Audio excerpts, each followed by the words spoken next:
Almanzo stood in the snow and looked at the calves, and the calves looked back at him. He thought about how he could make the calves understand that when he said, "Giddy up," they must walk straight ahead. And when he said, "Whoa," they must stop.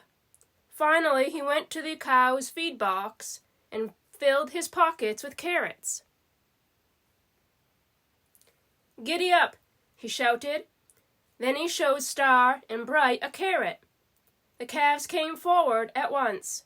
"Whoa!" shouted Almanzo when they reached him. They stopped for the carrot. Almanzo gave each of them a piece. How quickly they learned. Almanzo practiced and practiced until the calves were behaving just like grown-up oxen. When Father came to the barn door and said, "It's dinner time, son," Almanzo could hardly believe it. The whole morning had gone by in a minute. Father, Mother, and Almanzo ate dinner in the kitchen instead of the dining room. Almanzo thought it was very strange to be eating alone with Father and Mother, without Royal and Alice and Eliza Jane. When he was finished eating, Mother said, "Please fill the wood box, Almanzo." Almanzo opened the woodshed door by the stove, and there, right before him, was a new hand sled. Almanzo could hardly believe it was for him. So he asked, "Whose sled is that, Father?" Mother laughed and Father twinkled his eyes. "Do you know any other boy here that wants it?" Father asked. It was very cold out, but the sun was shining. All afternoon, Almanzo played with his sled. He climbed to the top of the hill, and away he went.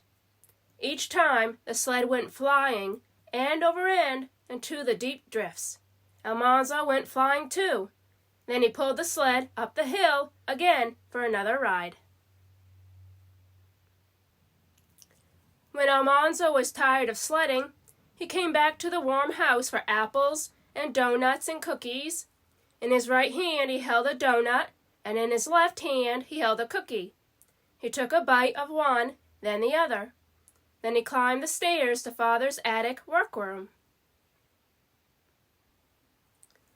Father was making shingles from pieces of oak logs. His hands moved smoothly and quickly. They did not stop even when he looked up and said, "Be you having a good time, son?" Almanzo answered, "Father, can I do that?" So Father put his big hands over Almanzo's, and together they shaved one side of a shingle smooth, and then the other. Then Almanzo went to watch Mother weave cloth on her loom. Mother was sitting at the big loom, her hands were flying, and her right foot was tapping on the treadle. "Thud," said the treadle. "Clackety-clack," said the shuttle. "Thump," said the handbar, and back flew the shuttle. Everything was snug and comfortable. Too soon, the shadows slanted down the eastward slopes. Royal and Eliza Jane and Alice came home from school, and the four of them all finished chores together as usual. Almanzo's happy birthday had come to an end, but what a wonderful day it had been.